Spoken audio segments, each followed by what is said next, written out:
Welcome back to More Fun with Finance. I'm Dr. William Elliott, coming to you from my studio in beautiful uptown Shaker Heights.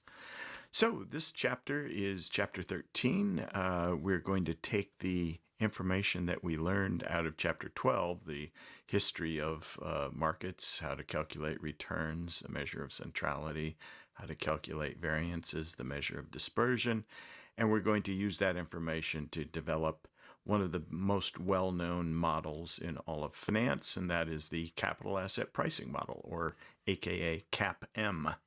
And this is where beta comes from, and this is what we use to estimate the expected returns for all the companies that we may be studying. So without any further ado, let me jump out of the way here and get the slides opened up, and let's get started. Ultimately, at the end of this chapter, we are going to be learning about this security market line, which is really at the heart of the capital asset pricing model. So let's go here. Just to give you a little idea of where we're headed, we're going to be looking at expected returns and variances again, just like we did in chapter 12, but from a slightly different perspective.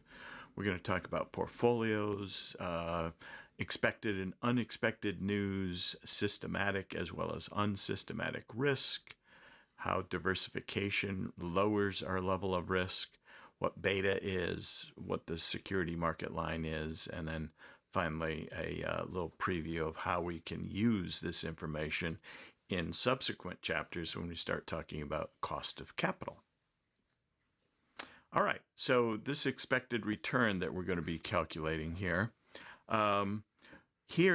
unlike the other situation where we look back historically and we find the actual returns that we observed and we take a expected value for those returns, here we're actually looking forward and we know the various returns that we'll experience if a particular state of the economy actually is realized. So in this situation, we're going to keep things super simple.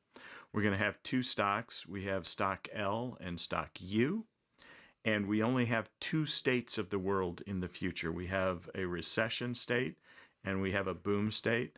They're both equally likely. In other words, a 50-50 chance, so 50% chance of recession, 50% chance of boom. Now, in a real world, obviously, we have literally thousands of possible states. And of course, in reality, this is not feasible to do, but it gives you an idea of how this theory was developed and why it's important. All right, so back to the stocks, we have these two stocks. So stock L, if a recession occurs, is going to have a negative 20% return. If it's a boom, it's going to have a positive 70% return. Stock U has a positive 30% return in recession and only a 10% positive return if it's a boom. All right. Now, how do we actually calculate the expected return? Well, it's simply the weighted sum of the actual returns. In this case, the weights are equal, so we could actually just do a simple average, an arithmetic average. But if you'll look up here for stock U, we take 50% chance of 30%, that's the recession state, 50% chance of a boom, that's that gives us a 10% return. And so the average of that is a 20% return. Likewise with security L, 50% chance of negative 20 and a 50% chance of positive 70. So it actually has a 25% chance, or excuse me, 25% return.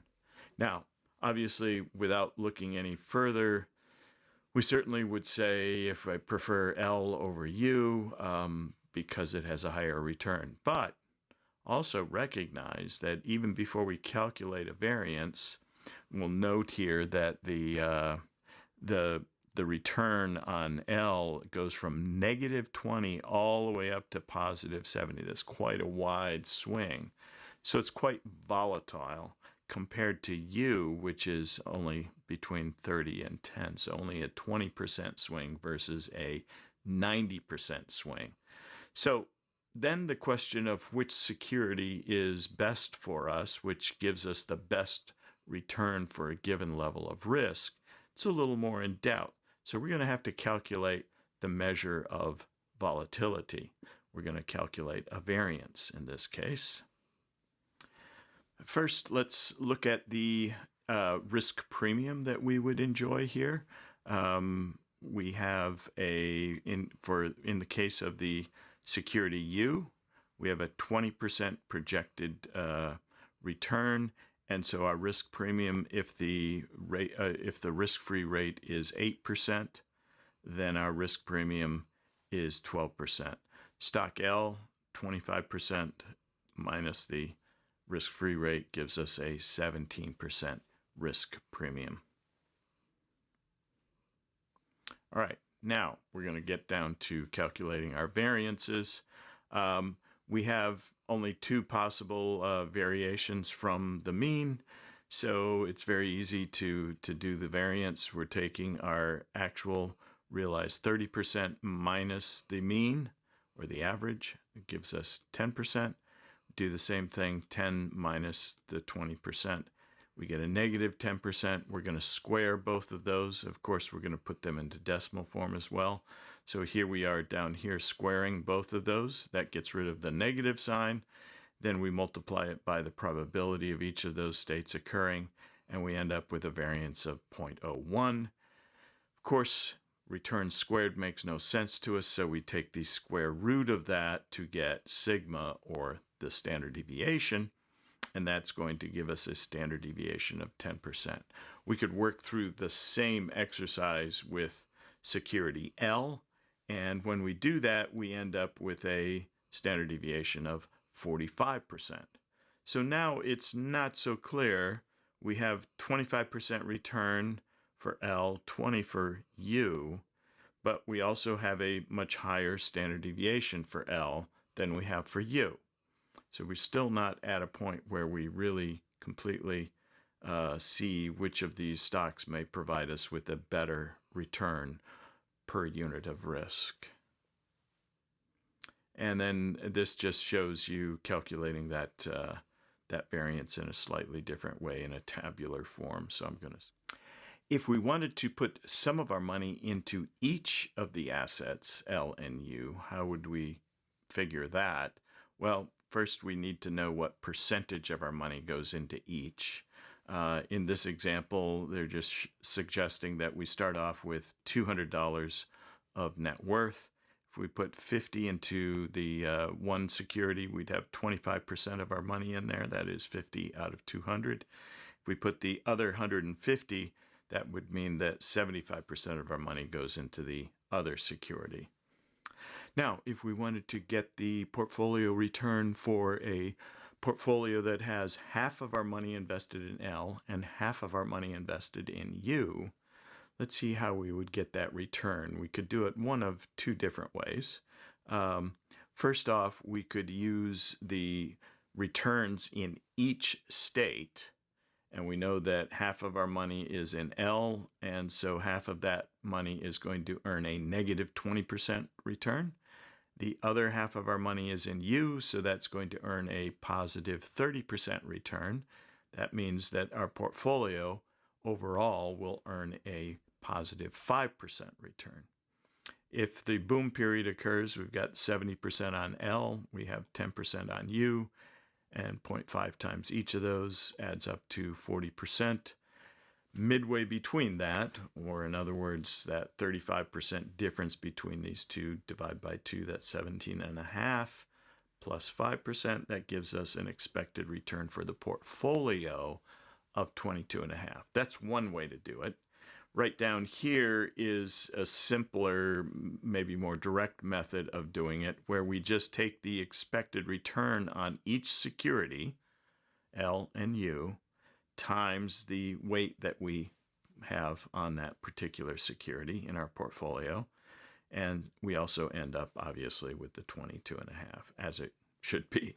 Down here is a more generalized form of that.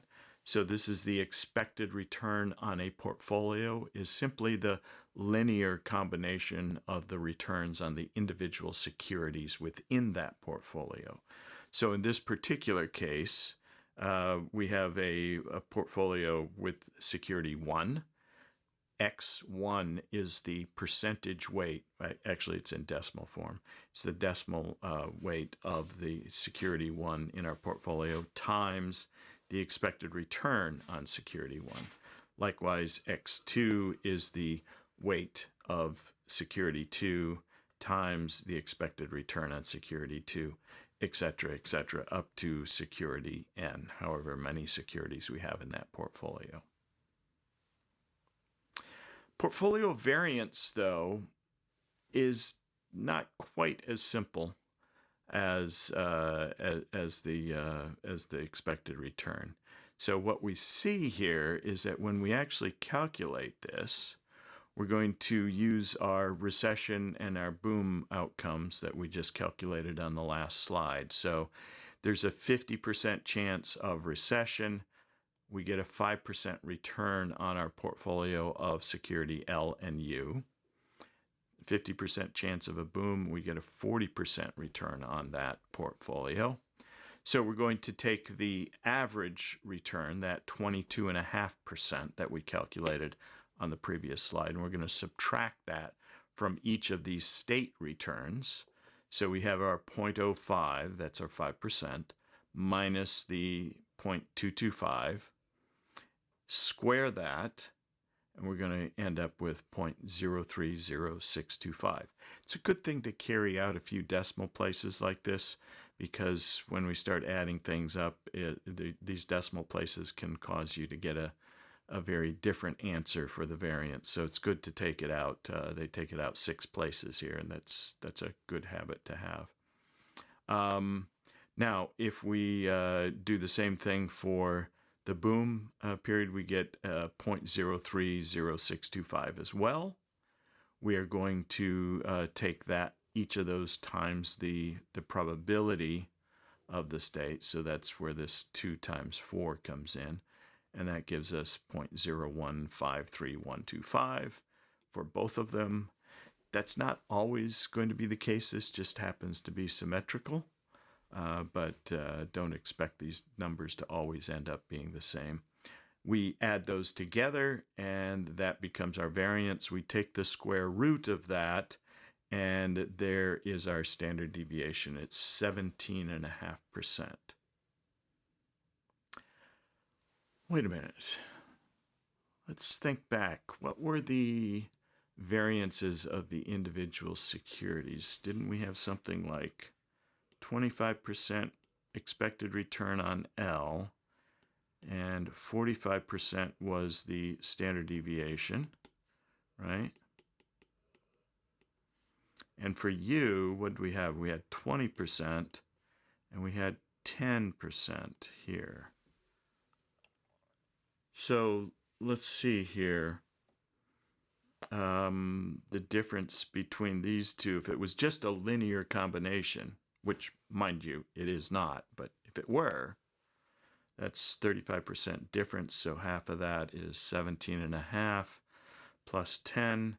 So shouldn't that be 27.5% for the standard deviation? But lo and behold, it turns out that it's only 17.5%. This is an interesting result, and this is something that you should hang on to as we go through the rest of this chapter. It's interesting that we put half of our money into each, so and the expected return is exactly dead center between these two. But when we calculate the variance, it's actually less than what we would expect if we were just picking a number midway between the two standard deviations. Or, sorry, I should have said when we calculate the standard deviation. It's not midway between those two. It's lower. That, you're going to find, is a result that we'll see over and over again. When we have two assets that are not perfectly positively correlated, And that means, I'll give you just a brief explanation. Perfectly positive correlation is where two things move exactly together. My right hand and my left hand are the two things, and they move exactly together. Negative correlation is those two things move in exactly the opposite direction. And if you remember your statistics, correlation ranges between -1 and +1. So when these things are not perfectly positively correlated, which they're not, right? Because we get negative returns on security L, but we actually have our best return on security U during a recession, and vice versa. So they're definitely not moving together. They're probably moving a little bit in opposite directions. Not perfectly negatively correlated, but possibly negatively correlated with one another. This is a really important result. And that is when we have these things that move in opposite directions across different states of the economy, we end up lowering our overall risk. And in some cases, we can actually end up with a portfolio risk that is lower than the risk on either of the two individual securities or multiple securities that we're looking at. That is a really important piece of the result that leads us to the capital asset pricing model. We're going to see that momentarily here when we look at how diversification affects the riskiness of a portfolio. Now we're going to take just a brief deviation from our path here, looking at these securities and portfolios and things of that nature. Talk a little bit about news and how that impacts the value of a security and the price that we observe in the marketplace. Because remember, these security prices are constantly moving. And you might say, well, gee, how can a market be efficient if these prices are constantly moving? The answer is there's constantly new news being released.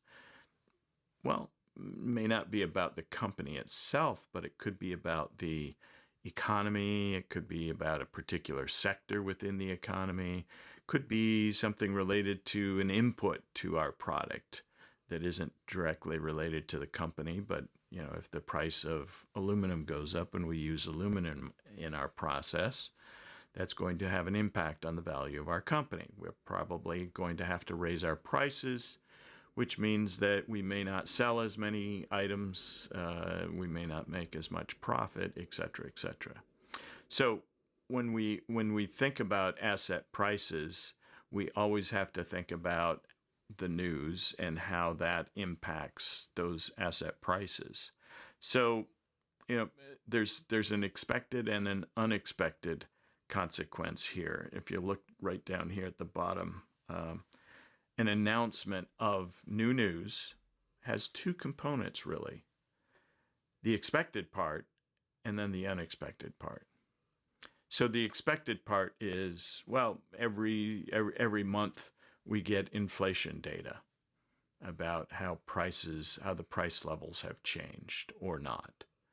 And analysts and economists will often attempt to project or estimate what they expect the inflation figures for a particular month to be. So let's say analysts expected inflation to be 2.2%, but it actually turned out to be 2.7%. That means that 0.5% is unexpected.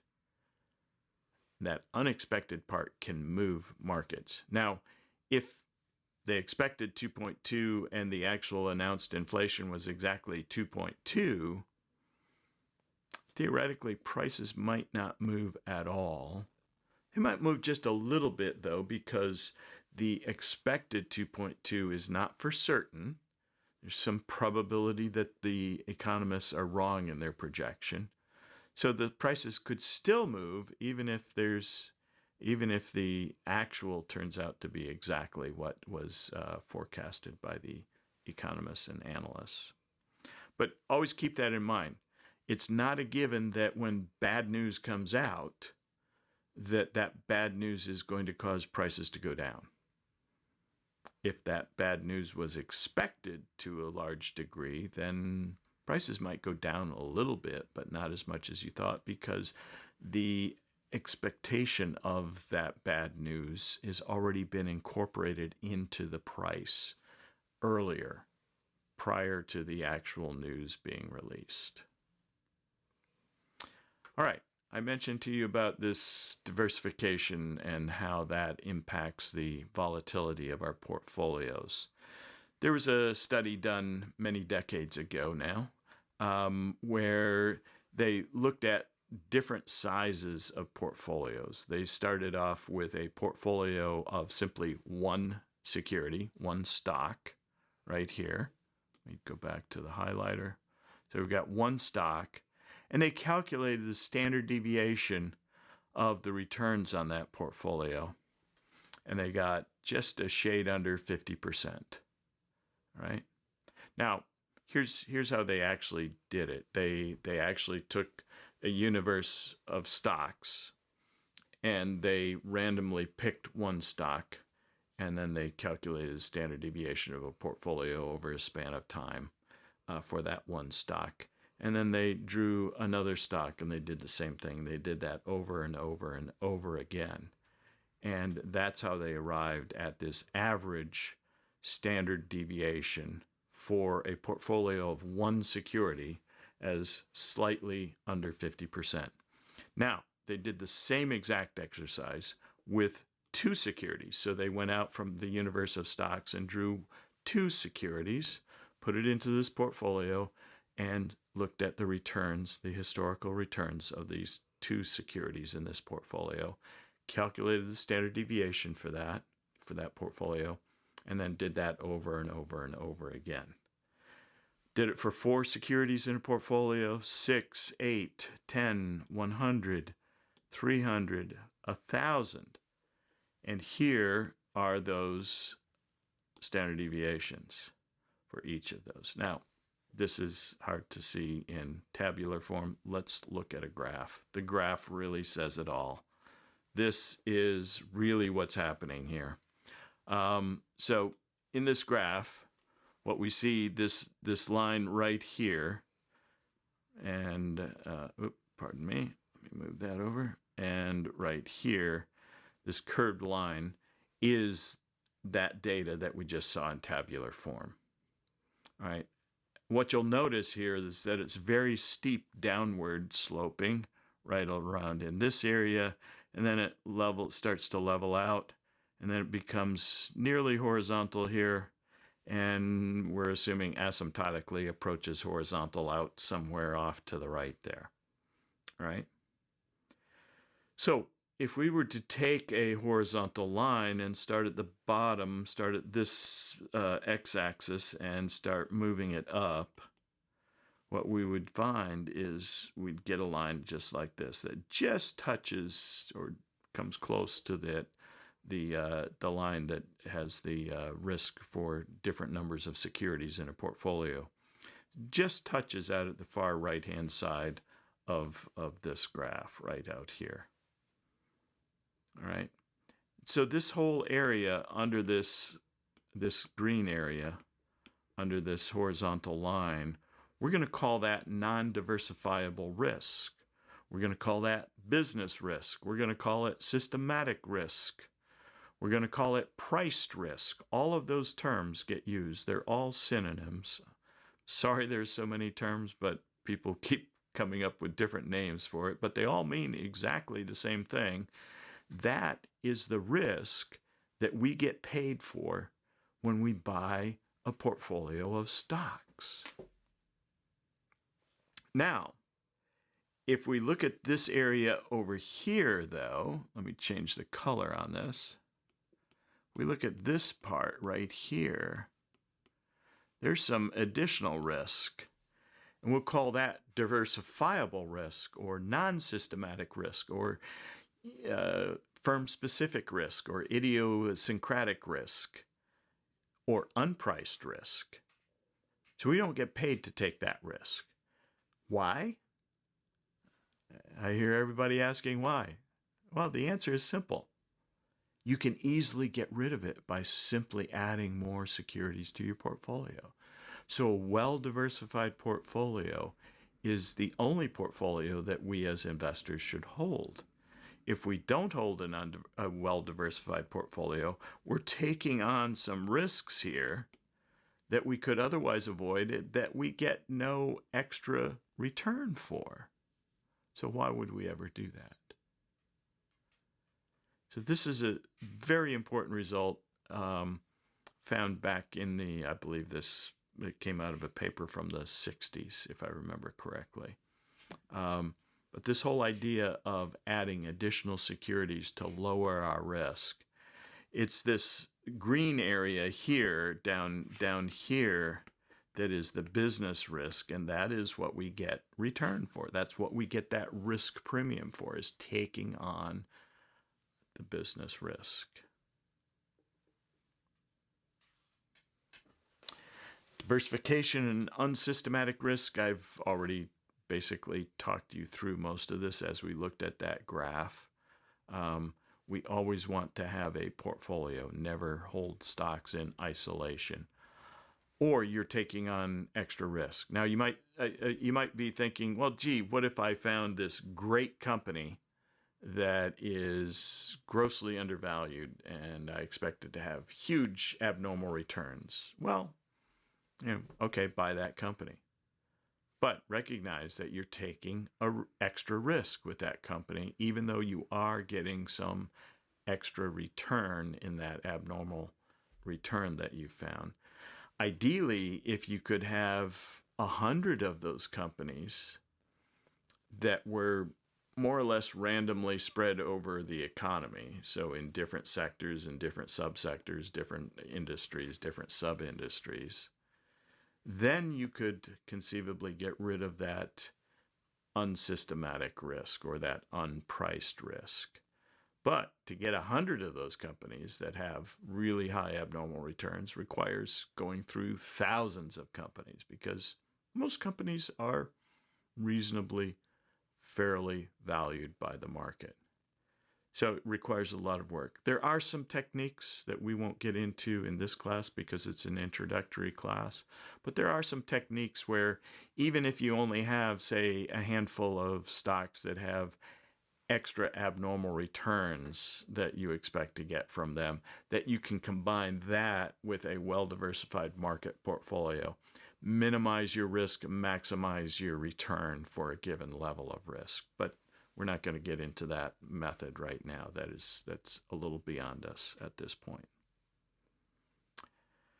So this whole idea here of the total risk of a security, that is that standard deviation that we just calculated for security L or security U, is a combination of two things: the systematic risk, which is that risk we can't get rid of, and that risk for which we get paid, and the unsystematic risk, which is the risk that we don't get paid for, which we can easily get rid of by holding a diversified portfolio. And here are yet some additional synonyms for these things: asset-specific risk, unique risk. So you get the idea. All of these terms, though, ultimately mean the same thing. All right, now we're going to kind of jump ahead a little bit. We haven't really developed CAPM yet, but we are going to look at the factor in CAPM that's referred to as beta, mainly because beta is the Greek symbol that gets used to represent the coefficient on the right-hand side of a regression, right? But this beta actually is a special beta. It comes out of the CAPM, but again, the CAPM is simply this regression. But what you'll see here is that the market beta, that is the average beta of all securities in the market, is 1. And then we can calculate betas for individual companies. Like here we have Coca-Cola with a beta of 0.56, McDonald's with a beta of 0.64. Visa, AT&T with betas of 0.96 and 0.76 respectively. All lower risk than the market as a whole. And then we have some other securities, MasterCard, Disney, Boeing, NVIDIA, that have betas above 1, all the way up to almost 2. So these securities are slightly riskier than the market. Total risk versus the beta. Total risk is that standard deviation measure. Beta is the only measure of risk for which we get returns. So even if the standard deviation is really high, if the beta is low, the return is going to be lower. In this particular case, we have security A that has a standard deviation of 40%, but a beta of only 0.5, half the risk of the market, so half the return of the market. We have security B that has a 20% standard deviation, so considerably lower total risk, but its market risk or systematic risk is 1.5. So it's going to have 50% more return than a market portfolio. When we look at portfolios, if you'll remember back a few slides back, we calculated an expected return for the portfolio as the linear combination of the returns on the individual securities.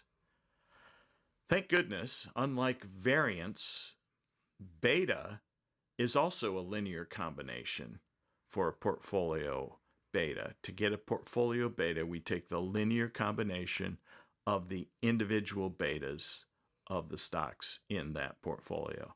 So if we have a portfolio that's half of our money is invested in NVIDIA, we take 0.5 times the beta for NVIDIA, and the other half of our money is in Coca-Cola, we take 0.5 times Coke's beta, and here are the numbers over here, and let me get out of the way. We end up with a portfolio beta of just a little over 1.18. So thankfully that makes our job a little bit easier. This is that the portfolio betas are also linear combinations of the individual betas on the stocks in that portfolio. Here's just another example where we have $4,000, $7,000, $9,000, $10,000 invested here.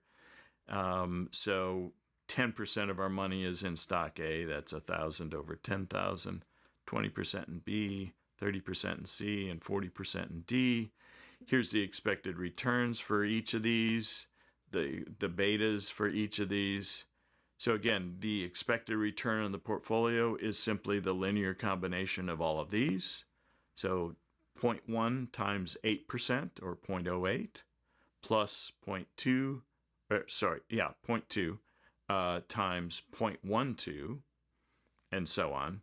Likewise, the portfolio beta is for stock A, for the portfolio is 0.1 times 0.8 for stock A, 0.2 times 0.95 for stock B, and so on down the line. So here are the actual numbers. The expected return on that portfolio is 14.9%, and the beta on that portfolio is 1.16. All right, so we've been leading up to the development of the capital asset pricing model, and the next example here really drives that point home, and we get to the security market line, how beta is calculated, and so forth. So here we're going to have two different assets, asset A and asset B. We also have a risk-free asset. By the way, both A and B obviously are risky assets. And so let's start with A and the risk-free asset, and then we're going to look at B, and then we're going to put everything together. All right, so here we have asset A with an expected return of 20%, right? And it has a beta of 1.6. We also have the risk-free, which has a return of 8%, and that's a guaranteed return, and obviously that means its beta is 0. So here's a possible portfolio. We could make up any variety of portfolios with these two assets, but the key thing to note here is that because one of them is risk-free, and we're talking about beta, we're talking about systematic risk here, so we're really talking about when we add these to an already well-diversified portfolio, or maybe even asset A is a portfolio itself. That's a possibility as well. But nevertheless, when we combine these two, we get a linear combination. So in beta and expected return space, that's a linear combination. I'll show you what that looks like in just a second. All right, so in this example, we're going to look at two possible outcomes, and then we'll extrapolate from there. So we're going to look at 25% in asset A, 75% in the risk-free. That would be a very conservative portfolio. Risk-averse person might hold a portfolio like that. And then we're also going to look at a portfolio composed of 150% in A, which means that we actually have a negative 50% in the risk-free. What does that mean? Well, that means that we're borrowing at the risk-free rate in order to add more money into our risky asset. First, 25% A, 75% risk-free. So the expected return of the portfolio, make note that is R sub P, meaning this is a combination of asset A, risky asset A, and risk-free asset. 0.25 times the expected return of A plus 1 minus 0.25 times the return on the risk-free. That gives us an expected return on our portfolio of 11%. Now to calculate the beta, same linear combination, 0.25 times the beta of A, and then obviously this is 0.75 times the beta of 0. That term goes away. So ultimately the beta of this portfolio is 0.5. All right, so that's one possible combination. Let's look at kind of the other end of this, a much more aggressive, riskier portfolio.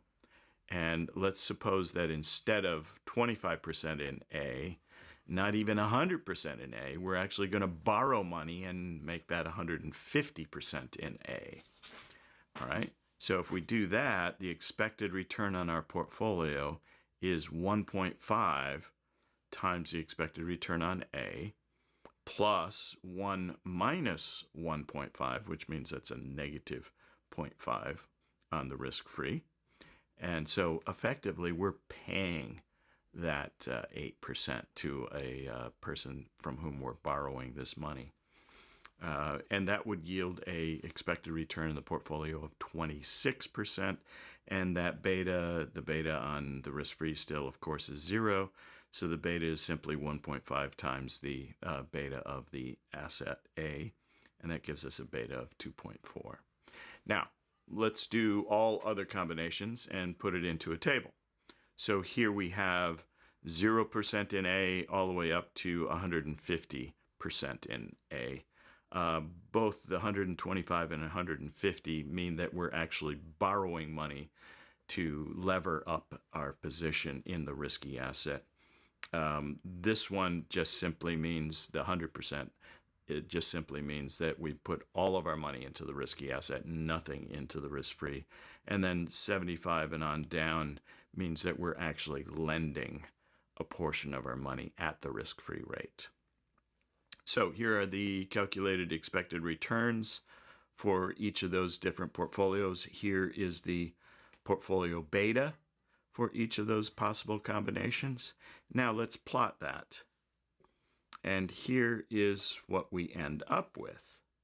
So note very particularly here in past slides, we've actually been working in the space on the x-axis was sigma, right? That was standard deviation.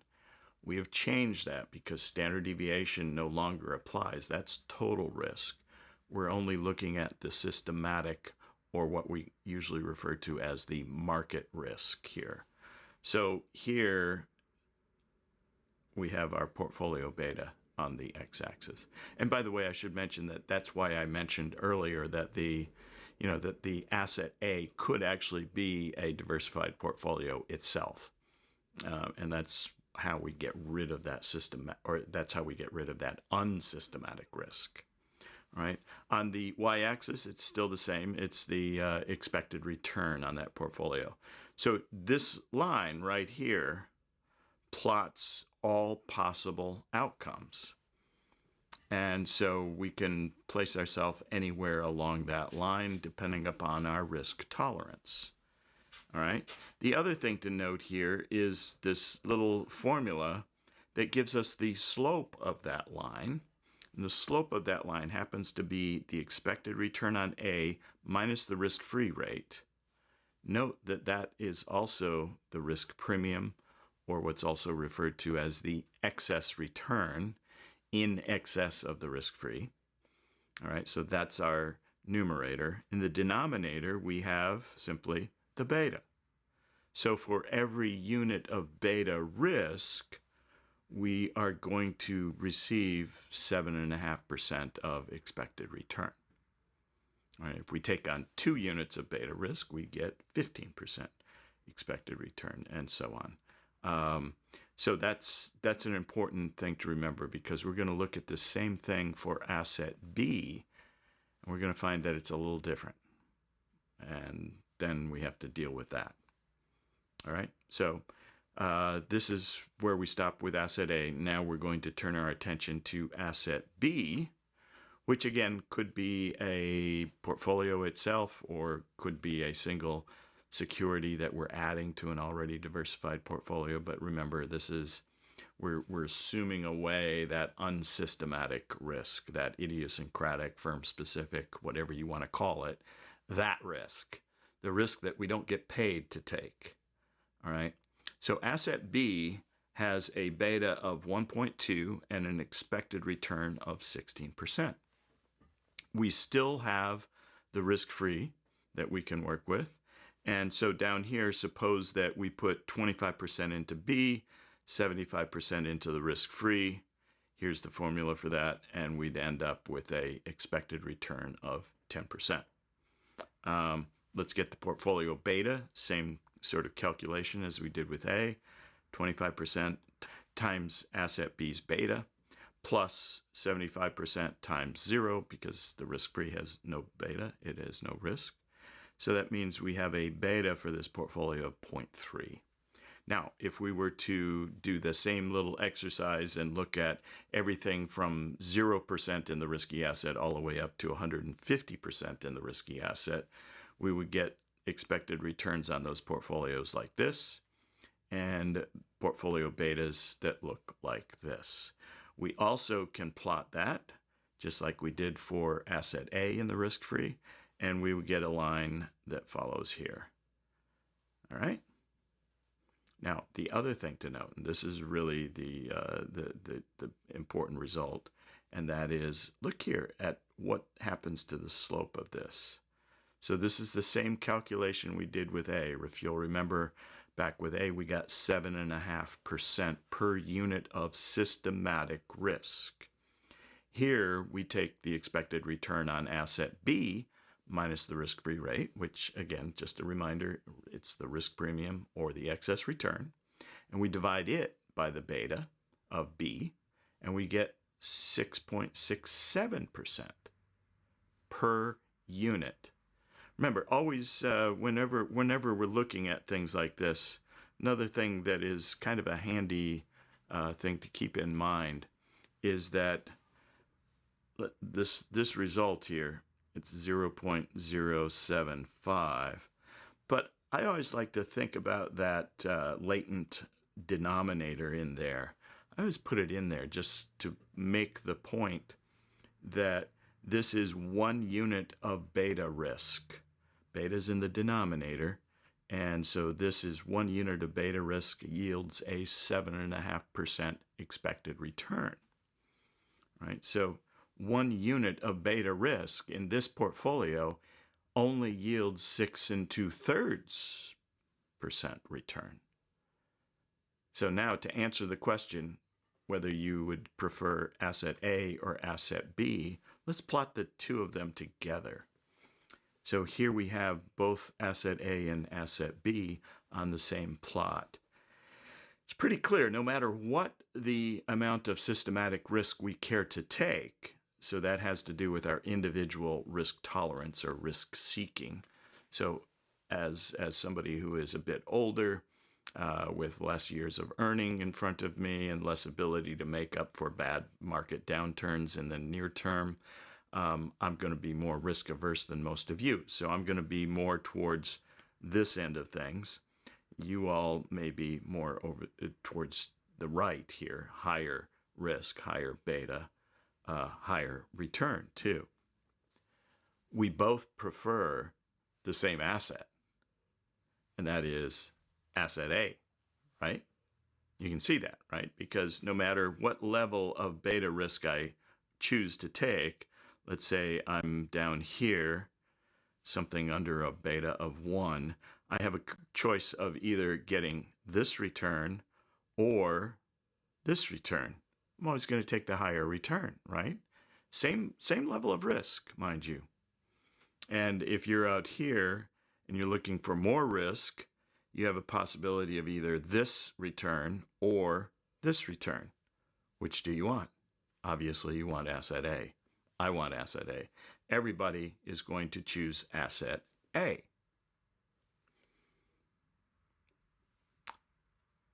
Well, what does that do to the price of asset A? Yeah, asset A is in great demand, so it's going to drive up that price, lower the return.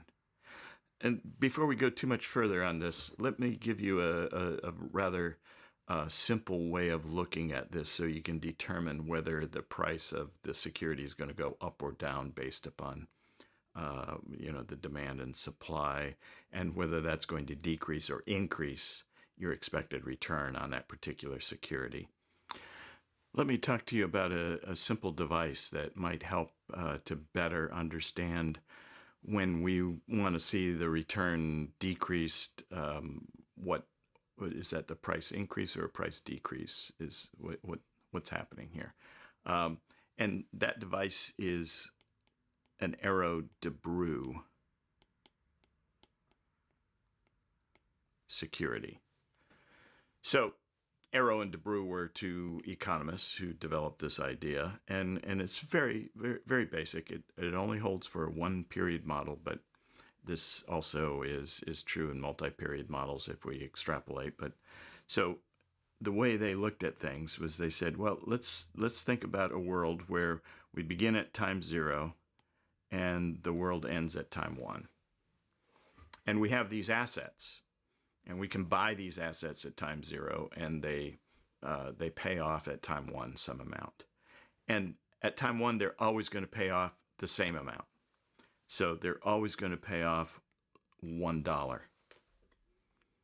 Now, the question is at what price do we buy these assets? Well, we would probably buy them at a discount, right? Because we're hoping to get some sort of return out of this. We're putting off consumption, so we should be rewarded for that. So let's say that we buy that asset for 90 cents. And at the end of time, we get $1 and we can spend that. So that's a extra 10 cents on a 90-cent investment. Now, if the price on that goes up, if it goes, say, instead of 90 cents, suppose that it goes up to 92 cents. What's that do to our return? Well, in that case, we only get 8 cents on a 92-cent investment. So our expected return decreases. So as that asset gets bid up in price, in other words, if there's a lot more demand for that asset than supply, at least in the short run, we're going to see price go up, which means our expected return goes down. All right?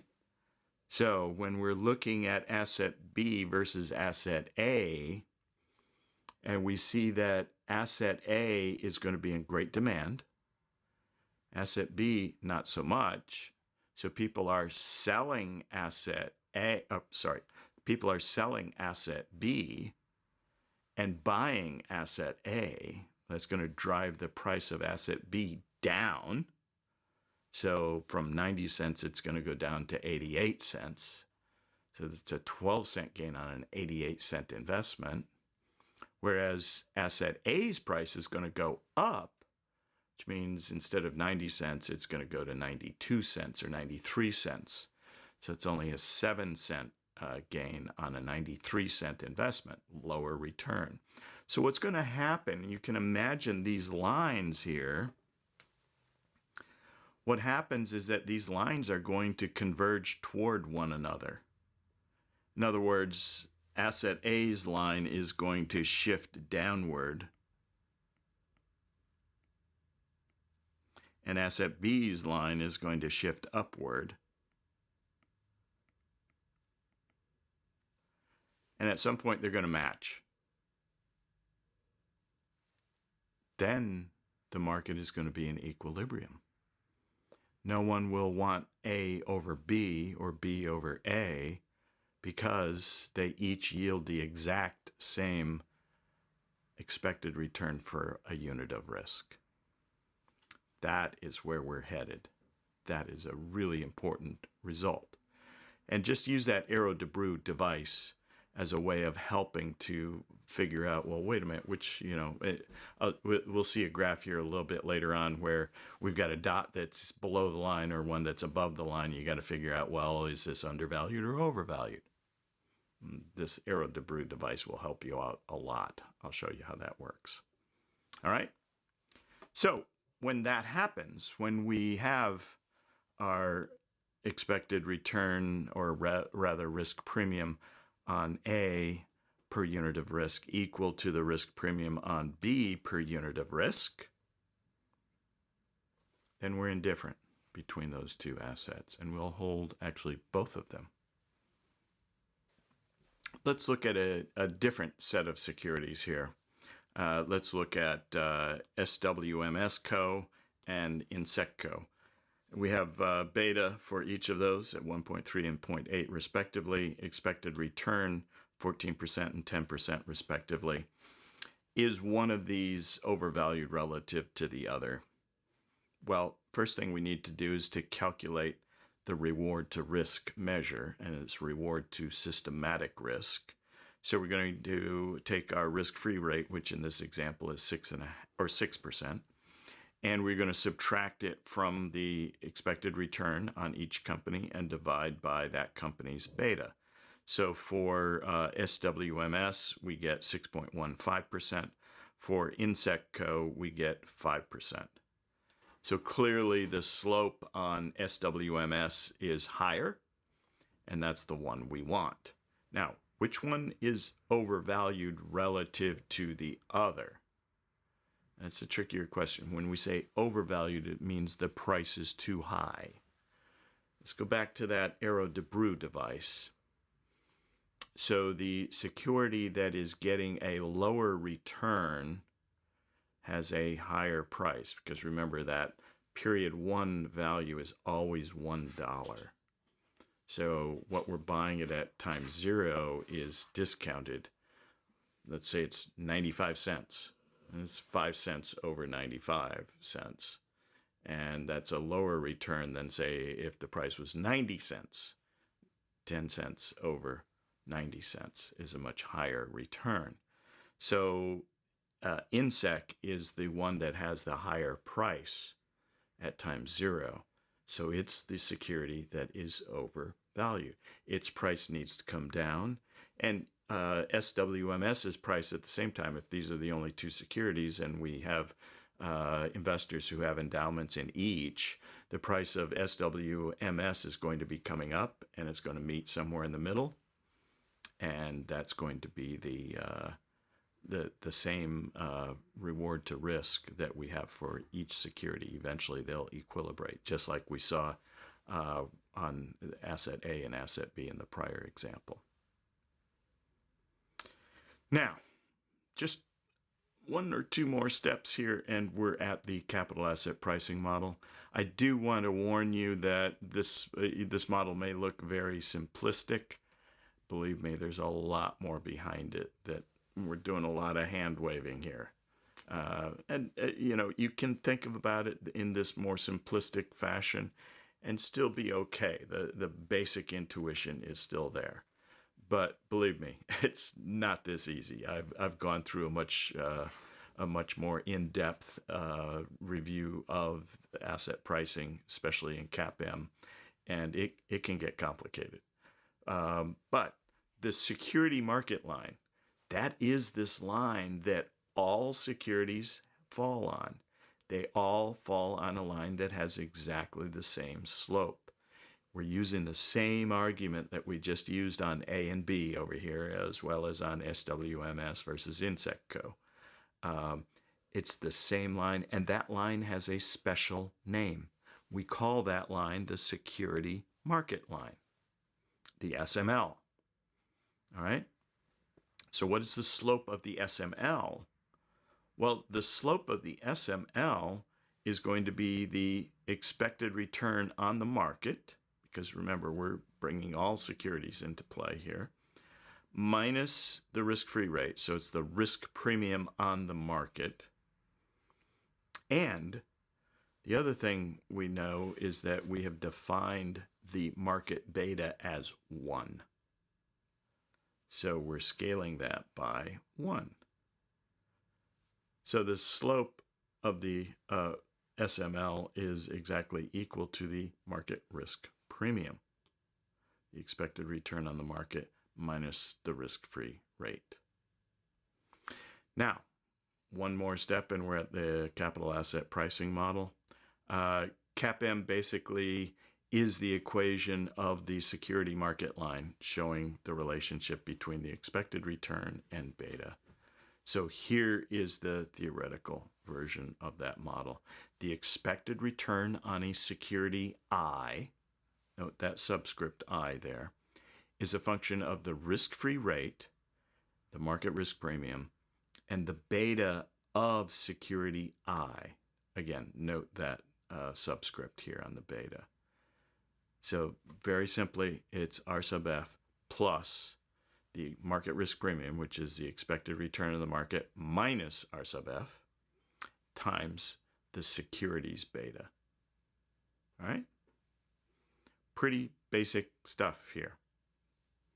Now, let's look at that line. Here's the line. Every security is going to fall on that line. All right? Every security falls on that line. If it doesn't, let's see what happens here if it doesn't. Let's say we've got a security right here that falls below that line. What's going to happen to that security? Did I hear you say that people don't want that security because it's giving too low a return for a given level of systematic risk? If you did, that's the correct answer. So if that's the case, it's giving too low a return. Is this an overvalued or an undervalued security? Think Arrow DeBrew. The ending value is always $1. Yes, that is right, overvalued. So the price of this security is going to have to go down in order for it to go up. Oops, I didn't mean for that to do that. There's our mark. The price has to go down in order for its return to increase, and eventually it will land on this line. And hopefully then we're in equilibrium again, and we can stop selling that security. But the way it goes up is more supply, more selling than buying. And once that hits that line, then the selling and buying equilibrate one another again, and we're back in equilibrium, and the price doesn't move. If there was another security that was up here, the reverse applies, right? It has too high a return relative to the market return. And so what's going to happen is that everybody wants that security, lots of buying demand. What does that do? That drives up the price, which reduces the expected return and brings that back down to the SML. So that security, once again, will lie on the SML. Every security will have that same risk-return trade-off that the market has. And that's it. That's really all there is to the capital asset pricing model. This, the end of the chapter, they present to you an interesting dilemma here in some regards.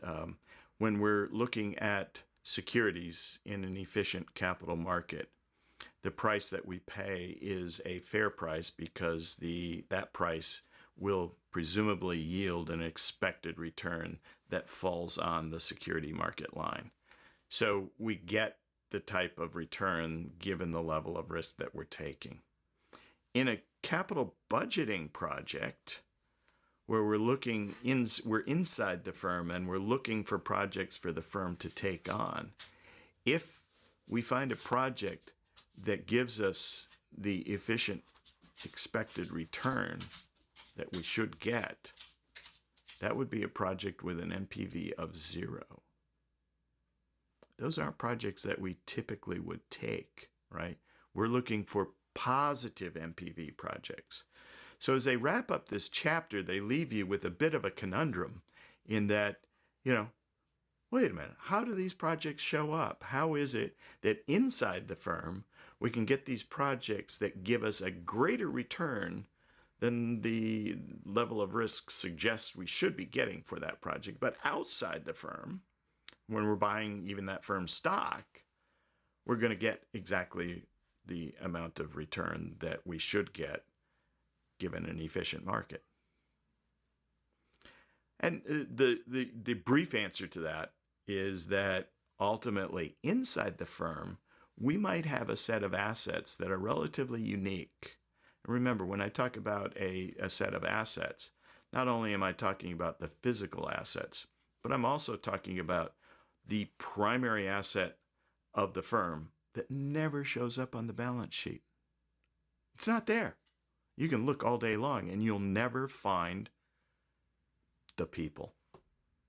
So it might be a combination of people that is actually allowing us to engage in a project that otherwise couldn't be done outside the firm, or by, for that matter, maybe not even by another firm. It has to be done by that particular unique firm. Let me just throw out an example. I've bought and owned Apple products for decades now. That company seems to be able to find these positive NPV projects that nobody else has undertaken to begin with. Think about the iPad. Prior to Apple starting off with the iPad, there were very few, if any, tablet devices. That wasn't a thing. Apple introduced this tablet thing, which was kind of placed between a phone and a computer, full-blown computer. They said, hey, we think there might be a market for this thing. They got out in front of it. And as a result, they had a monopoly on that market for quite a while before the other companies could catch up and say, oh, boy, that looks like a good market. Maybe we should get in on it. Now, the expected return, or the actual return that Apple was getting on its iPads, has dropped as it's had to compete with Samsung and the other providers who now build tablets. So tablets are really cheap. Now, Apple still is able to command a premium for theirs, but that's partly because of their ecosystem, right? So they can still get these positive NPV products because they've got people like me locked into their ecosystem. And it's a very convenient ecosystem. I mean, things that show up on my phone automatically show up on my tablet, automatically show up on my computer. And that's very handy. But, the point here is that group, that portfolio of assets, including the human resources that our company has, or that a company has, is what might allow it to find a project that actually yields a much higher return than it should given its level of risk.